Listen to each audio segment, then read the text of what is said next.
On this episode of the Business of Real Estate podcast with Lynn, Hoffmann, and Eric Johnson, we're talking with Matthew Regan of the Regan Irish Associates Team, and we're talking about lifestyle.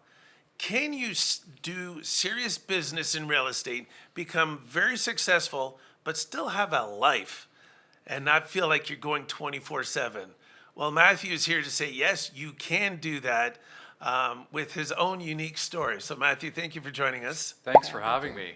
Appreciate it. I think I'm wearing the same shirt from when I last saw you when we filmed the podcast. So we still match, so it's okay. That's okay. So am I think. I wear this white one. It's funny, we got a new set, and we used to wear these lav mics, and I always wore my jacket. Yeah. And now it's like, I can be a little more casual. But most of my stuff is dark blue, so it blends in with this set. So I got a few light ones. I got to up my wardrobe now to go more than just navy blue. You guys. Your story is fantastic. Yeah. I'd really like you to share it with the people because you're more than just a real estate person. Thank you. You are a true entrepreneur, and somehow you've managed a formula in your life to balance a lot of things. Yes, and thank you. I get a lot during the week or in a month. I know you're busy. I don't want to take up your time. And in my head, you will never take up my time because I control my time, but I'm not as busy as you would think. Now, I think so what does that mean? What does that mean? Well, from a real estate business standpoint, we did about $500 million in sales last year, 400 units sold, and that's a lot. And there's a lot of moving parts, and there's a lot of things that can bog you down, and it's also a weight. It's also very heavy. But I think I'll try not to put the audience to sleep, but you got to go way back in time. And as I've mentioned in the past, at 12 years old, I started a lawn cutting business. So it starts with one lawn, and by the age of 17, my last year in high school, I was doing 75 lawns a week, playing football at a high level, basketball and baseball, and went on to the U of T. So I was good enough grades to get there. But anyway, that was busy. Had a girlfriend in there at the mix too. Don't know how she put up with it. But here's what I learned. If you're cutting a lawn, what's the fastest way to get from point A to Z? It's a straight line. So if you apply that concept as you carry on with your lawn cutting business, how do I get from one house to the next house in the quickest amount of time? Well, if you were 12, 13, 14, you don't have a driver's license. So you pick one street and you focus on the street. You try to get as many customers within walking distance to limit your downtime where you're not making money between cutting lawns. So now scale that up to 75 lawns. I'm doing it by myself, which is a mistake on its own, but that's hindsight. So what I learned, I think I was 16. I just got my driver's license. So from 16, 17, and a little bit into 18 years old, I was doing some driving to lawns. My goal was very purposeful. My goal was to make $1 per minute. So why that was important is I needed to establish my rate. So if I showed up at your door to cut your lawn and it took me 20 minutes, I was going to charge you $30. Because even though the cutting time is 20 minutes, it probably took me 5 minutes to get to you. And, I had some expenses like gas and oil and all that. So I'm working it out to be about $1 a minute. And it wasn't until I got later in life when you actually work out what $1 a minute looks like, it's actually a heck of a lot of money, especially for somebody 16, 17 years old, 22, 24, that'd be almost 30. Wait a minute, what's our math here? 20 some odd years ago, 24 years ago. So back then, you could make $75,000 in a lawn cutting season. Now, that didn't include the snow. So if you double that, that's $150,000 a year. At a young age, you're learning time management. You're learning how to balance your books. You're learning that what you say you're going to do and when you're going to say to do it, you do it. So a work ethic, or at least a certain work ethic, is being instilled. If you fast forward, I'm sitting at the University of Toronto in a geography lecture hall. I'm probably one of 200 students in there, barely staying awake, going, what am I doing here? I'm playing football. I'm loving sports. I love the team culture and dynamic. But from a longevity standpoint, I'm really beginning to second guess why I'm here. Struggled in math, struggled in a lot of things, even though I love business. So I end up getting my real estate license on the side. I didn't tell my parents. The deal was my parents would pay for university for the first year because I didn't want to go at the beginning. At that time, I'm living at home. I check the mail every day. I'd look for the invoice from U of T. I take it. I pay it myself out of my lawn cutting money, and I get my license about 8 months later. It wasn't until my wedding day 6 years ago that I told my mom and dad, hey, you never actually ended up paying for my university. And they're like, what are you talking about? I said, I stole the mail. I paid it myself. Why'd you do that?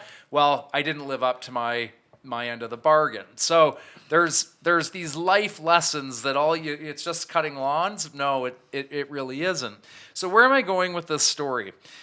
Today, if you fast forward to today, I'm either a majority owner or a sole owner in 5 different businesses, all of which are profitable, and all of them are service-based businesses. So how do you do all of that? How do you have all these like over 100 employees? Well, they're not quite employees, but people that work around Team you. members. Exactly, team members. How do you do all that? Well, you got to go back to the hard part in my real estate life that people don't love to talk about, the hard part. Well, the hard part started at around 22 or 23 years old. By this time, I've been in the business for 3 or 4 years, and things are going well.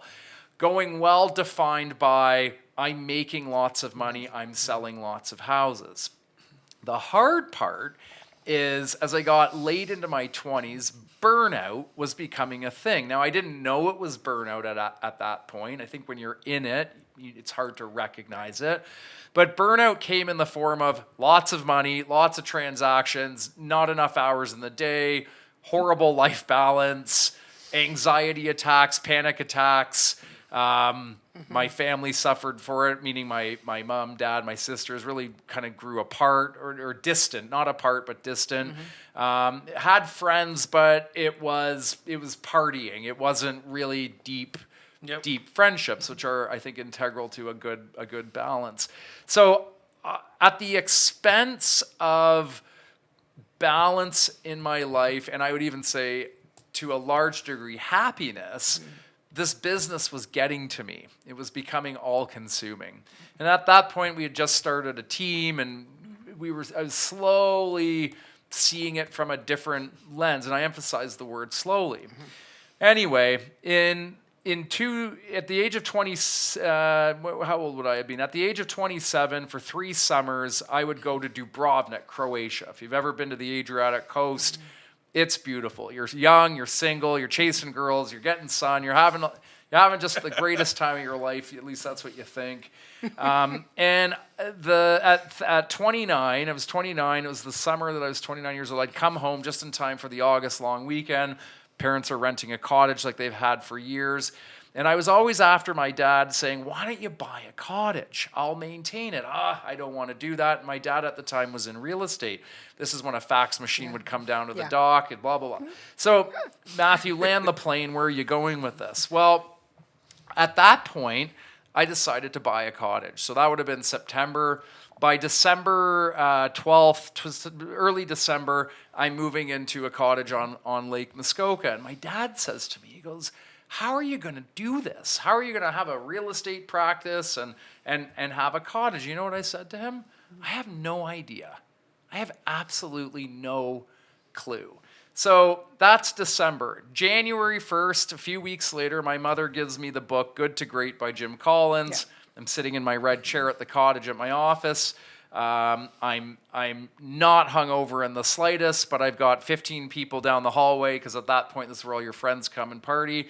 And I have an epiphany. And the epiphany is that if I keep going at the rate I'm going, it could be a short life. And if nothing else, it's just not a happy, it's just not a truly happy life. And this was a big place. This is 6,000 square feet for one guy. It was a great spot, and I had a lot of great memories. But here's the irony of the whole thing. To get to my cottage on Acton Island, you had to cross over a bridge. So it's on an island, but it's road access. And you come over this bridge heading south, and on the west side is a shoebox of a cottage. Like, it is tiny. And at times you'd see little kids running around, there'd be bikes, kayaks. Like, it just exuded love and happiness. And I would drive down 10 minutes down to the end of the island, I'd pull into this monstrosity by myself, and I go, I don't think this is what life's about. There's something here pulling at the heartstrings going, I'm not sure that this is what I should be working my ass off for, etc. Anyway, as most good things come into our lives, they take time to manifest. And as the years would go on, it was becoming more and more apparent that I needed to sell this thing and get serious about what I wanted in my life. And I pulled out a piece of paper and I started writing things down. So what did I want? Well, I wanted my freedom. I didn't want to be a slave to work. I've always wanted a family from a very young age. Didn't quite know how to go about doing that. Now, of course, you need to procreate, so you might need a wife in my case, but you could always adopt, and who knows, technology's amazing, so you could do other things. But that's what I wanted. So it became very clear to me that what I wanted in my life wasn't material. It didn't, and I drove a nice car, and I had the nice clothes, and I had an expensive watch. Today, I don't own a watch. I own no jewelry. My wife will tease me that I need a new wardrobe. I drive a pickup truck, and I live in a beautiful home because that's what I choose to do. It brings me great happiness today with 3 kids, a dog, thousands of honeybees, and a supporting wife. Where I'm going with this as it relates to real estate is I never took a step backwards on income. So even though I was able to orchestrate a life where I eventually moved up to the cottage 6 days a week, I would come into the city 1 day a week, and it was high-level meetings. It was the day I announced to our team that I was no longer going to sell houses. And there was like a gasp in the room. What do you mean? How does that look? What are we going to do? And it was essentially or effectively giving all of my business back to the people that I chose to surround myself with and ultimately trust within my business. And you have to imagine my business predominantly at the time was Mississauga, Oakville. I'm not driving from Muskoka 2 hours for a listing appointment this evening. I'm not going to do an open house on the weekend, and I sure as heck aren't going to be working with buyers this afternoon. It's not possible if my lifestyle is up north where I chose for it to be. Anyway, the point that I'm trying to drive towards is when you begin to take this career and treat it more like a business and put infrastructure in place and systems and you surround yourself with the people that love what they do, we all benefit from it. And it goes back to a podcast we did before where it's little bit lots. So I'm actually by contractual standpoint, I'm the least paid person on our team. But I make my living through taking a small percentage of a big piece of pie, with the agent getting the most of the pie. And then, of course, we have expenses to pay. And then you get into diversification. You start buying real estate as an investment. You have a 2.5% head start. On the buying side, you get paid 2.5%. You put it towards a down payment, and you start to accumulate real estate. And for people that are listening to this, you're probably rolling your eyes like, I have heard that 100 times. To which I say, what are you waiting for? The right person to tell me the exact same thing. Again, and then you won't do it. And then there'll be somebody next year, you'll hear it again. And, I was going to say life, I think, has an element of you got to take a bit of risk. And even if you don't like that word risk, tweak the words. You gotta do a few things outside your comfort zone. Always. I always wanted kids. I was terrified to get married. I always wanted kids. I was terrified, what if I was a bad father? Because when I look back on my life if I had gotten married and had children then, I shudder to think what life would have looked like. I think our lives, based on the fast-paced society we live in, it's hard on our spouses. It's hard on us. It's really hard on our kids. And our kids are the only thing really that's left of us when we're gone, right? So what investment are you, this is my own advice to myself, what investment are you, Matthew, making in the future, in your future? Well, the sports car was not the investment, and sure as heck the clothes didn't make the man. So I went through this period of time where I don't want to say reinvent, but I had to build. I had to build on top of what my strengths were, and I had to delete what was holding me back. And sometimes the holding back part is the hardest part to let go of, because we think our identity is baked into the car, the clothes, the fame that you kind of get within a real estate community. And, it's like, is number one, like say I want to be number one in the world for something, or number one within my company for something, at what cost? Like, does anybody really care?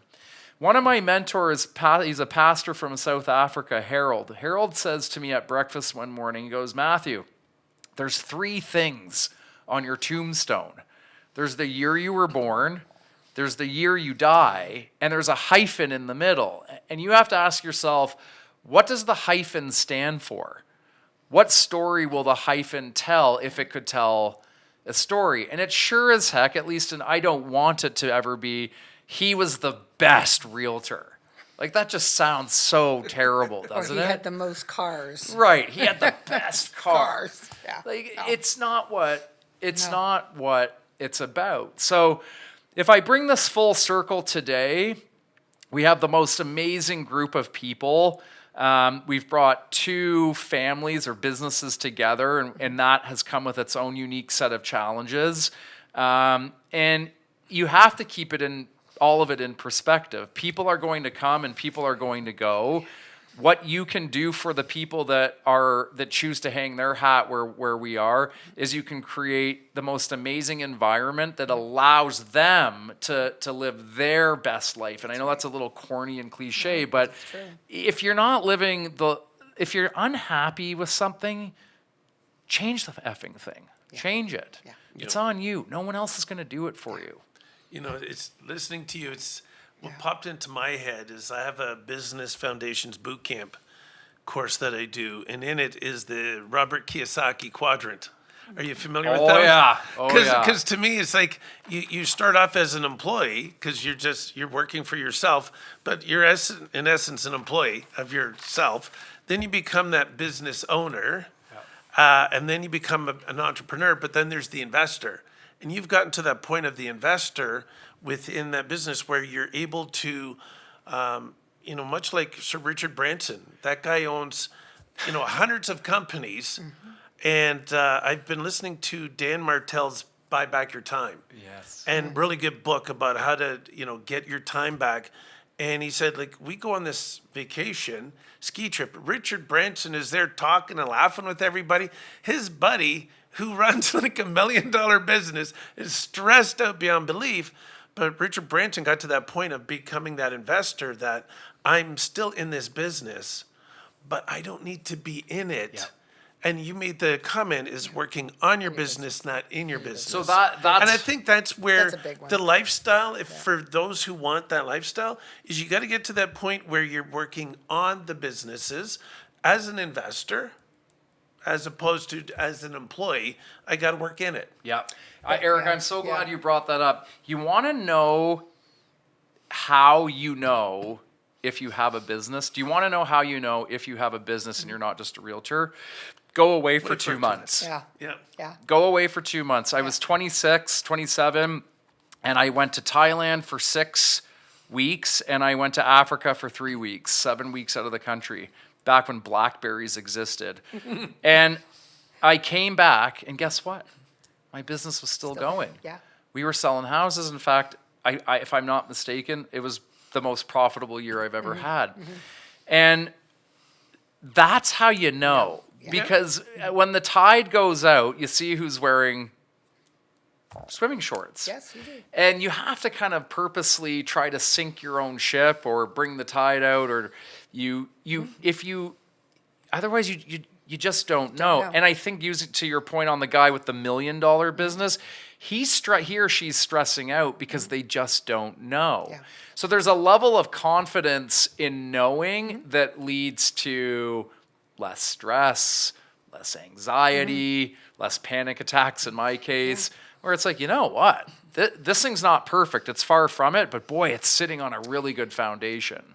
But in our last episode, when you spoke to us, we were saying the big step to all this first is you, the leader, letting go of all the controls. You said purposely, I'm not going to sell anymore. Yeah. Which meant you're now going to work on the business all of the time, and these other people are working in the business for you while you're doing other things. Yeah. That's a big step. I don't know how long it took you to let that completely go. Quick. Did you? Yeah, Okay. it was weird. Okay. I was challenged by a guy named Chris Kelleher to step out. He knew enough about he goes, you need to step out. I'm like, are you kidding me? He's like, and he Okay. gave me like 3 points. Like, yeah, he's right. Yeah. It was just, is very quick. But what wasn't quick is the build up to that. Okay. Like all of the mistakes, all of the mistakes that get made. And then you go away for those 2-month periods. You're like, no, it's sitting on a good foundation. It probably could sustain this. And that's how you know it is on a good foundation, when you could leave it and it's still standing when you come back. Yeah. Because if you can't do that, then you don't have anything in the first Agreed. place. If you're listening to this and you want to quit and do what I'm doing Yeah. tomorrow, I would advise you not to, unless you've got a really big reason to quit that component of the business and a passion to go work on a different component it. of the business. Right. You see, it's give and take, right? If the three of us are working together and I say to both of you, I'm going to quit selling. Meanwhile, I'm bringing in 70 to 80% of the business. That might freak That's you a out a problem. little bit. We got bills to pay. We Yeah. need leads to come in.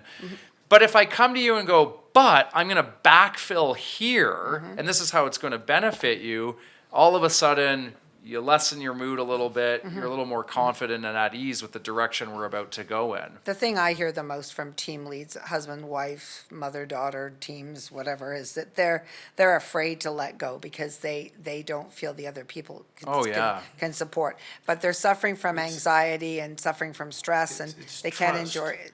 It's It's trusting trust. people and Let them do not what they being in do. full control, Yes. right?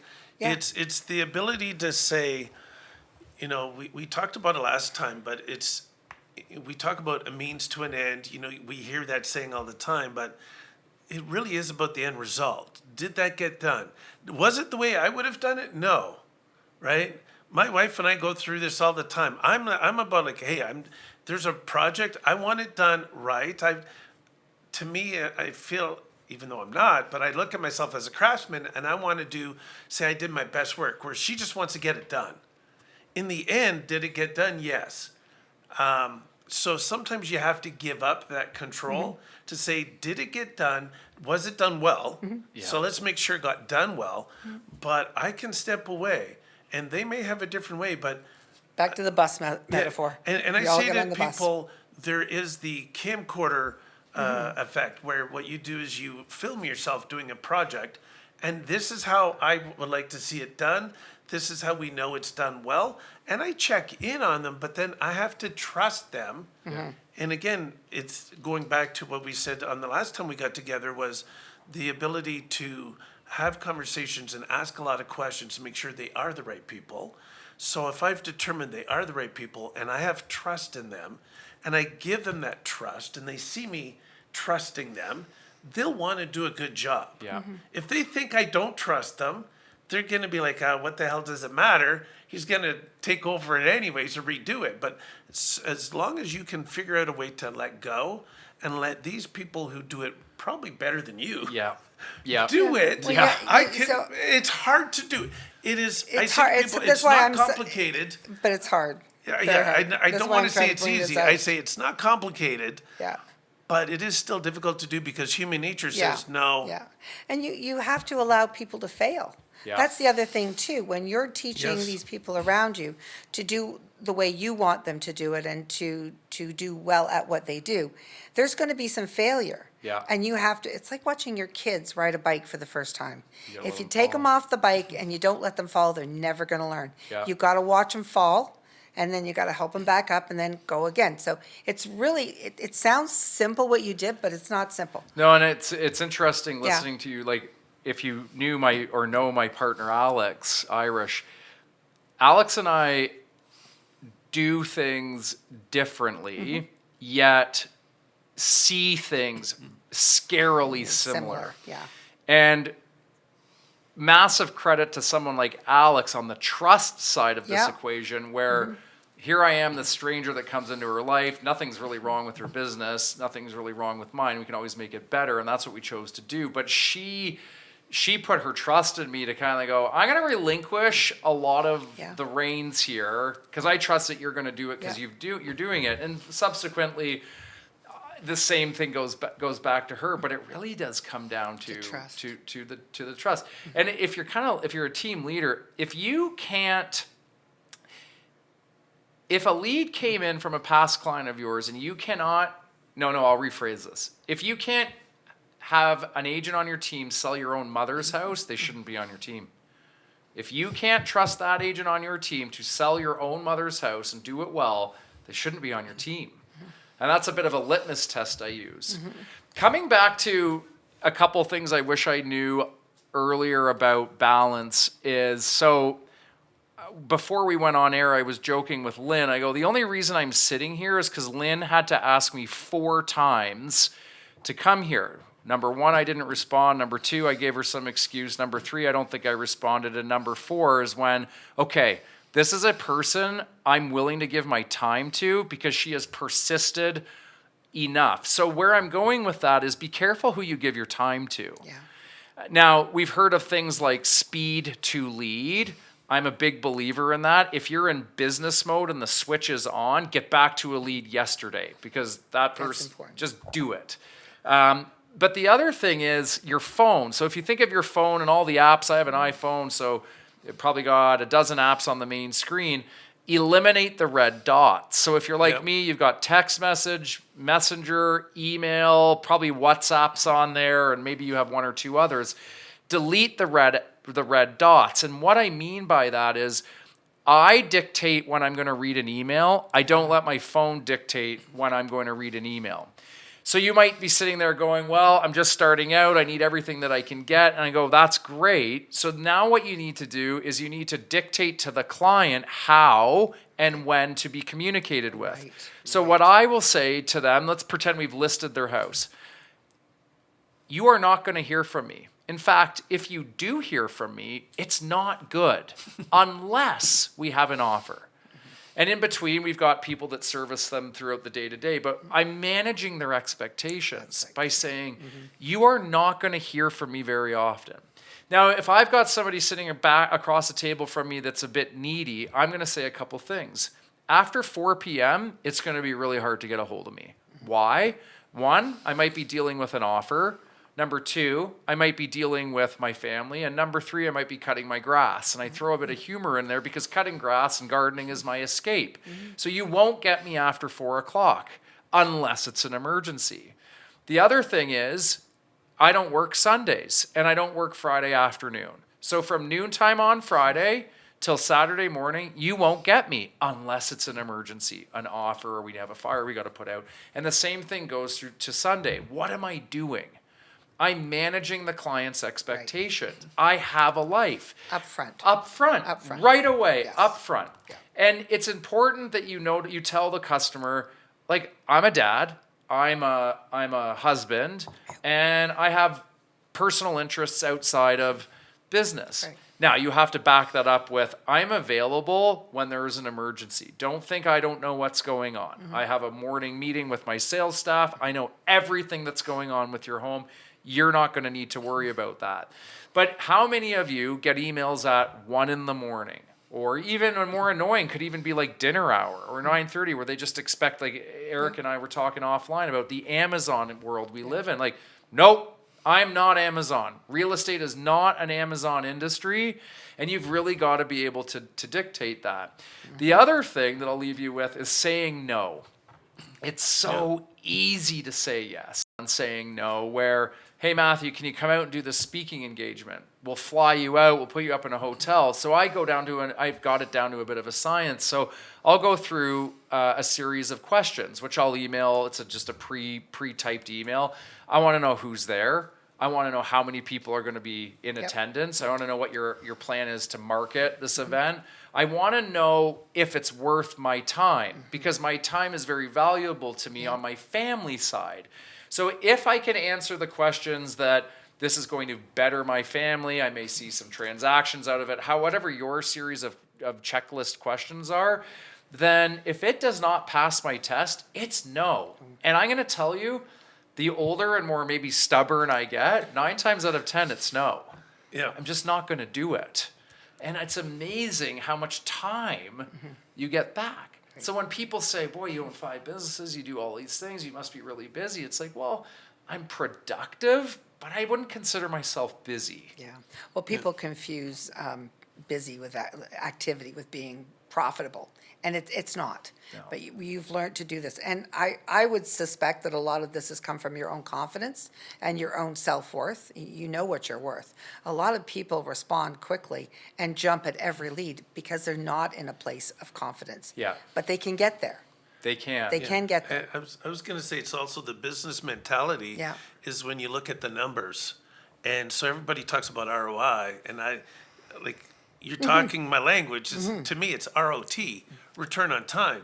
As I say to agents, like, if you're spending time away from your family, that damn well better be worth it. Yeah. Like, are you just coming to the office to, Hang out? drink coffee and talk at the water cooler? Or That drives me nuts. right? Yeah. Or are you here to be productive? And so if you don't have anything productive going on, go spend it with your family.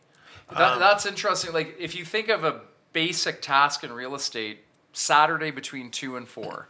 If you've been doing open houses for the past year and you are not converting business on it, either stop doing open houses or change what you're doing. Right. Yes. It's not a good ROT, and it sure as hell isn't a good ROI. No, So it's either not. double down on what's working for you, which comes back to confidence. Yeah. I said to our team a few days ago or weeks ago, I had some people in the room, I go, I don't lack confidence. It's not arrogance, but confidence comes from knowing your business, knowing where your business comes from, knowing from where your profit is, knowing where your expenses are. Right. And if you look at sources of business for most agents, it generally comes from the people we already know, not from the people we don't know. So it's like, why are you doing these initiatives when you should be doing the ones that we all know to work? What are you afraid of? Isn't that what we talk about? I've man? struck a chord. We kind of talk about that all the time. When you get that answer, let us know, because So let me air some dirty laundry. Like, it's a pet peeve when I see agents out there focusing too much time on social media, creating a video, creating a lifestyle. You're not going to sell a house from that. I hate to be the bearer of bad news, but some of the most successful agents, I think of people like Loretta Finney and even Alex Irish, my own partner, Christopher Invidiaz, some of these wonderful names, long-standing names, Elise Callis out of Toronto. Yeah. They weren't on social media 10, 20, 30 years ago. They weren't. You know what they were doing? talking to people. They were talking to people. And building relationships. Totally. That's all they were doing. And building trust. Yeah. When they talk to the people. And Yeah. it takes time. I mean, it's one of the things I've been fortunate with my recruiting is all my recruits and my people I've hired, and I'm almost at 300 this year for people, has come from trust and relationships that were built a long, long time ago. Yeah. Same place the agent is going to get their business from. Yeah, so it begs the question, Yeah. why? Yeah. They're hiding, and That's, right. you're going down the right path. Yeah, what's the author who wrote Unmarketing? He's out of Oakville. Oh, Scott? Scott, yeah. Oh, gosh.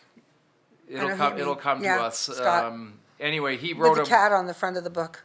Yeah, he loves. If you ever get the chance to hear him Shit, no speak, shit. go. Oh, gosh. Scott Stratton. Yes. He wrote the book on marketing, and he marketing. loves to poke fun at realtors. And he goes, "Have you guys ever noticed how you're all number one?" And Yeah. he pulls out at 5, 4, 3, 2. Like the last time I checked, only one of you can be number one.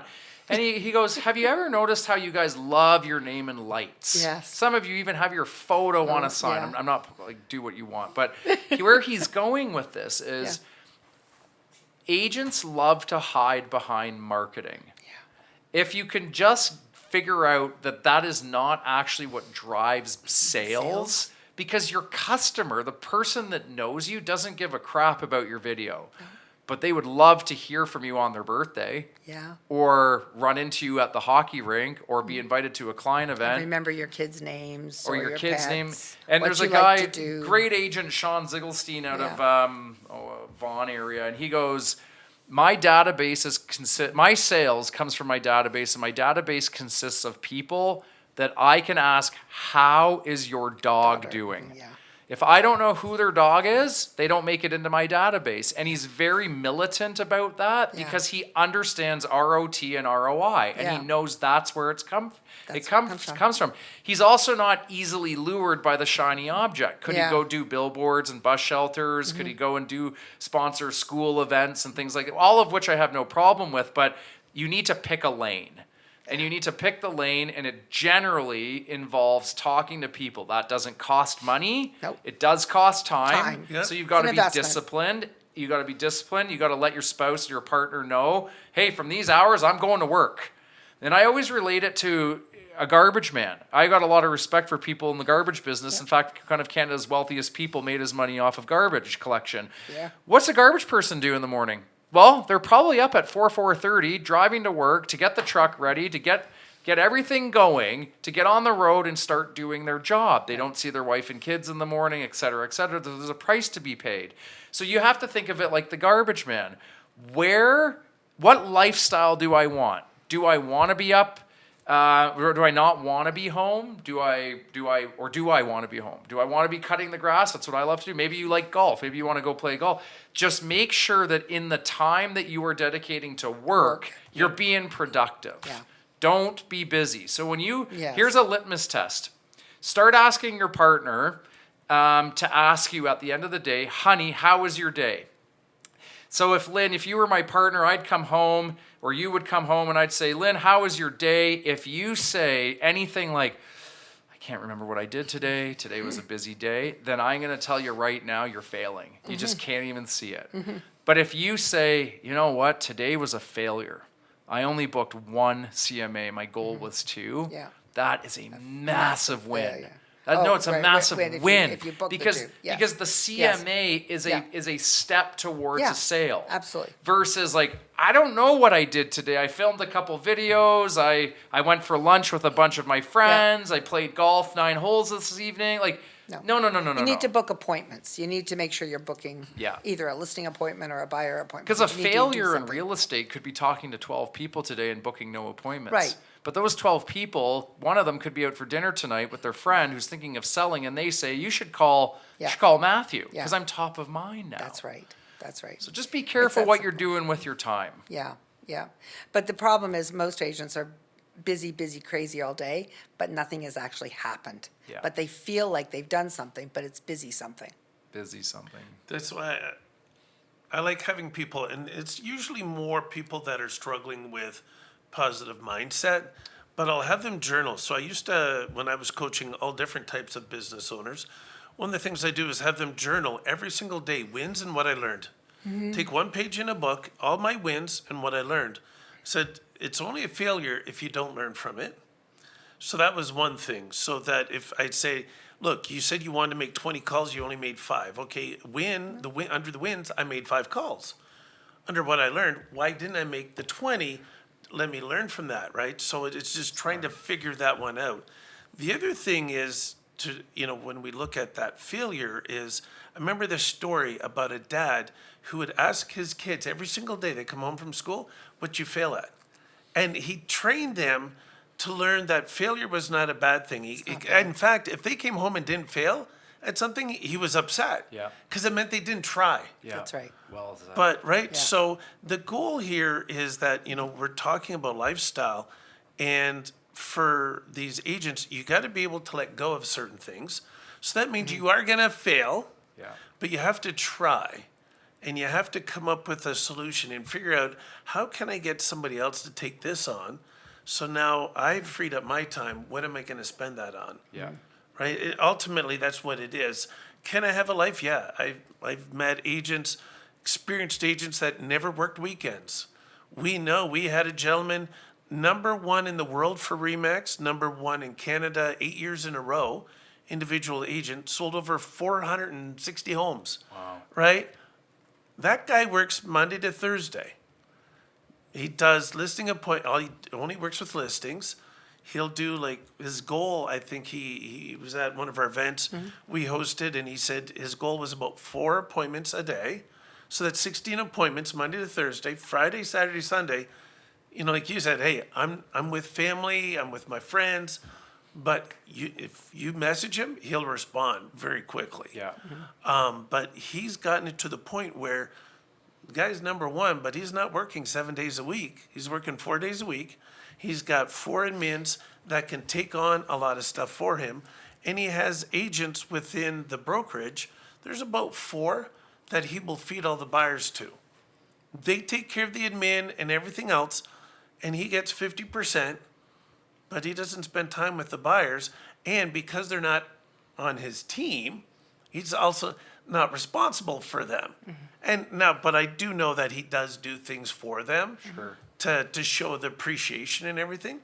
But here's somebody who's gotten it He's like got you. a formula. Well, he's also trained as much as you have, Matthew, because you're so clear on your communication on how it's gonna run for your life. They're gonna wait for you because they wanna work with you. So they're gonna wait for you. They're gonna wait for the other fella, and they know that So the wait that's is You worth also it. have a plan. Yeah, you have a so plan? Lynn, that's so interesting. Your timing. So I've always, our whole family's nuts. My mom's been up at 3:30, 3:45 in the morning. I'm a 4 a.m., 4:30. Anyway, this morning I'm driving down from Muskoka. I'm on the road at 4:12. Get through Barrie by just after 5, and I'm thinking of my schedule ahead.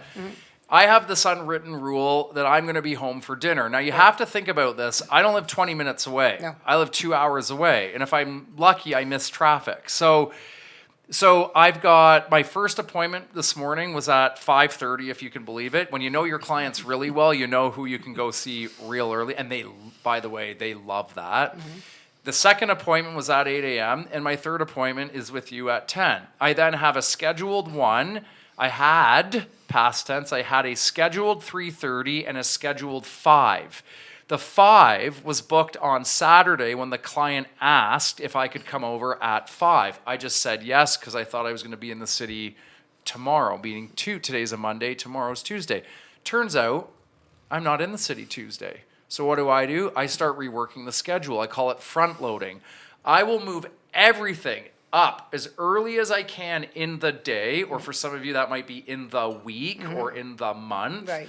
so that I can be more productive later in the day. Kind of cut what you said, Eric, like maybe it's family time, maybe I'm working on my business. I get to choose so here's what happens. The 5 p.m. says, yes, I can do 2 o'clock. So now I go from 1 to 2, and I call up the 3:30. He goes, as a matter of fact, I'd prefer a phone call. And I said, that would be great. Could I call you at around 3:30, 3:45? Well, guess where I'm going to be? In my car driving up north. That's a 45-minute to an hour phone call. Phone call. You want to talk about being productive and Yes. time management? You go back and ask the 12-year-old how you build it from 1 lawn to 75 lawns. It's not a secret. No. You have to be disciplined. And I'm going to use the word selfish, not a popular word, but you've got to have an element of selfishness with your time Right. so that you can be productive. And then what comes ultimately from that is what you're going to do with your time and see a better ROI Right. at the end. Yeah. It's fabulous. Awesome. Yeah. I think you've shared a lot of secrets there. Thanks. Yeah. Hopefully no one's Hopefully fallen it asleep. falls- I doubt it. No, you know what? I think everybody strives for that. You hear a lot of times, you know, I'll ask agents, like, why'd you get in the business? Well, they want freedom. Yeah, And then, you got you the know, wrong business. And I want, you know, a lot, you know, more time with my family. And so you picked a job, a career that's 7 days, 24/7 type of deal. But that's because it's 24/7 because that's the mentality most people have. They don't look at it as running it as a business and how do I create that lifestyle that I truly want. But you just have to figure out what it is you really want first. And then I figure out the systems and you talk to people who've maybe done it before or read some books. We mentioned Sir Richard Branson, like that guy, love read him. his book. Oh, yeah. That guy will tell you how he does it. Timothy Ferriss, 4 Hour Work Week. a lot. Changed my life, that book. He inspired me a lot of Yeah. things. You know, you But talked about here's the a red question. balls. Richard Robbins. How can you get somewhere if you don't know where to go? You Well, can't. exactly. You can't. You can't. It's impossible. I want a don't. bigger house. I want a nicer car. I want a better life. I want So to how travel. how you getting there? That's wonderful. Put that at the top of the board. Now build the roadmap to get there. Exactly. Yeah. Don't just how expect many it to how come. many calls, how many meetings, how many appointments, Yeah. how much networking, how you get there. There is a mathematical. It Oh, all yeah. comes down to math. Yeah. You will get there, but how are you getting there? They look at you and go, I don't know. Yeah, and is it me that has to do that, or can I find somebody else No, it's to your come life. in, right? How Yeah. you gotta know what there's. If you don't know where you're going, meaning won't get what there. you want, you're You're never going to ever get there. Yep. Yeah. And you know, it could be deep stuff. It'd be like, I don't have a good marriage, or I don't have a good relationship with my kids. Like, first of all, good on you for acknowledging that. You're already a massive step yeah. ahead. Crack a beer, go for a walk, figure out what you can do to get there. And as we talked about in the past episode, confront the brutal fact. It won't be easy, but boy, the outcome will be good. The elephant Yep. under the rug stays there. Yep. Doesn't go away. Right. Sometimes he gets bigger.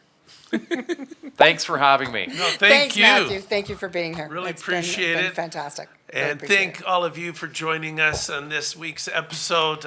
Big thank you to Matthew Regan, the Regan Irish Associates Team, and as usual, my partner Lynn. Big thanks there. We appreciate you guys. Please like, comment, subscribe to our channels. I would love to hear your feedback as always.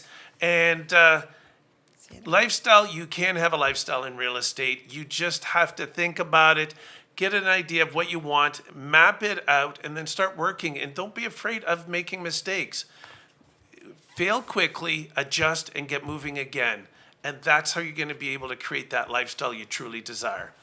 And so we thank you, and we will see you on the next episode of the Business of Real Estate podcast with Lynn Hoffmann and Eric Johnson. Thank you.